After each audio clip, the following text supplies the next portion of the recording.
আসসালামু আলাইকুম।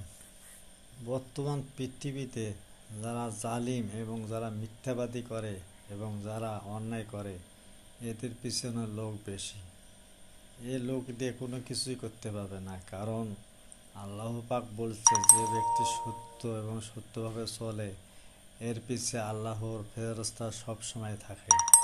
দুনিয়ার জন্য কিছু কষ্ট হতে পারে, কিন্তু ওই ধরনের যে মুনাফিকের জন্য কোনো কিছুই নাই।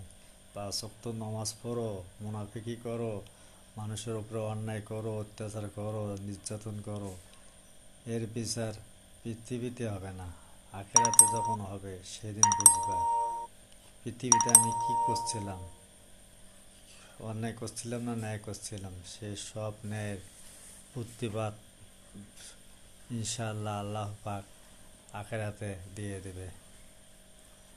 এই জন্য বলি, নমাজ পড়ো, নমাজ পড়ো, কিন্তু তোমার মুখের হেফাজত এবং ওয়াদা ভঙ্গ করা, এই ধরনের নিয়মগুলো বন্ধ করো।